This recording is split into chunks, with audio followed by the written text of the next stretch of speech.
सोनाली खान जी, मैं आपसे एक सवाल ये पूछना चाहता हूँ कि अभी हमने थोड़ी देर पहले देखा यहाँ पर बच्चों को हाइजीन ओलंपियाड के लिए सम्मानित किया गया। ये जो बिहेवियरल नजेस हैं कि थोड़ा सा प्रोत्साहन करना, थोड़ा सा बताना, ये कितना ज़रूरी हो जाता है? एक चीज जो हमें याद रखना पड़ेगा कि बच्चों के साथ थोड़ा सा नज चाहिए। इफ यू रिमेम्बर कि बच्चों को अगर आपको भी बोला जाए कि खेलते हुए बच्चा घर आता है, उसको माँ याद दिलाती है या कोई भी बुजुर्ग घर में, हाथ धो लो बच्चा, so then he will go and wash और she will go and wash her hands. Otherwise क्या होता है, वो झट से कुछ एक केला पकड़ लिया, बिस्किट ले लिया and they are very busy eating it. So बच्चों के लिए थोड़ा सा रिपीट मेमोरी, मतलब बार बार उनको याद दिलाना, telling them about that they need to do this good practice to build a habit becomes very important. जैसे अगर आपको कहीं टाइम से पहुंचना है और अगर आप हमेशा लेट जाते हैं, तो then it's a habit that you have developed. So how do you start becoming a punctual person? It's similarly, how do you always remember to wash your hands is something that we develop through reminders, through repeated practice. अगर खुद नहीं जल्दी से सीख पाते हैं तो याद तो दिलाना पड़ेगा. So that is very essential in habit development in anybody, not just children. Sonali, if I could ask you, what according to you think really works when we talk about behavior nudges or when to give across an important message? What works? I just want to comment on the factor of fear. I've been listening to the panel for a while. If fear was such a great impact, I think we would be such an amazing society. But it's not true. I think as soon as you remove the fear, there's a whole slip back, right? So if you remember, you won't smoke before your father, but when your dad is not there, quickly you'll pull out your cigarette. So it's just the way human mind works in a very complex way. When we are working with children, I don't think fear is necessarily the best mechanism to build habits in children. I mean, there may be contrarian views, and there was this famous adage that spare the rod and spoil the boy. But I think fear creates its own challenges that are huge.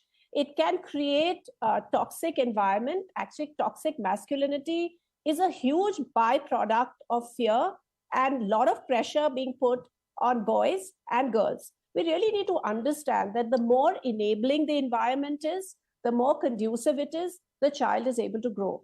I think Mr. Bachchan just pointed out that, you know, when we are talking about early years, the first 5 years in a child's life, it's when, as brain science shows, that the brain is developing the fastest. Yeah, child can learn multiple languages, multiple behaviors, is imitating. Every year in a child's growth is a milestone. Can you imagine a child who was crawling is able to stand and walk, which all of us as adults take for granted. We don't even remember crossing that milestone ourselves. But it's such critical. A 2-year-old, a 3-year-old, a 4, every year the child makes a quantum jump in what that child is learning. If we are able to put in the right sort of ingredients, including behaviors, I think we will have a better generation. Saying that, I think the other comment on nudges, I think this is a fancy word. We love our buzzwords, right? So we pick up behavior change, behavioral sciences, nudges. These are all buzzwords that we see around us. But I think it's very critical for us to take a step back and ask ourselves this question. And when I was listening, a very funny story came to my mind, despite us being a little bit cynical about storytelling. But this was something, you know, a friend said that if you see someone wearing a mask in an international airport, no COVID, it's most likely going to be a Japanese.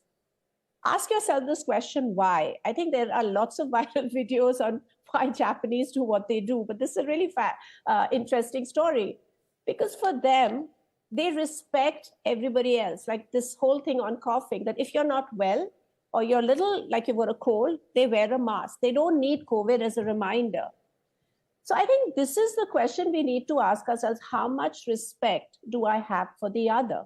Yeah. So if you're talking about behavioral nudges, I think there has to be deeper understanding of our own culture. We are a culture that talks about respect extensively.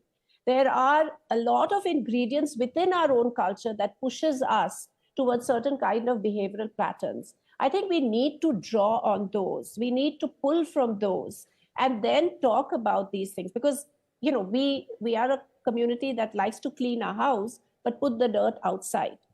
So I think these are where I think certain critical questions for us are, that how as a community, how as a culture can we draw those nudges that encourage us to really sort of adopt clean practices for ourselves, but raise children in a particular way that is not sort of based on fears or based on expectations that are, pushed from somewhere else, but a deeper understanding. And the child is capable of understanding if we don't dictate terms to them. And I just want to sort of reflect on that. Children are reasoning all the time.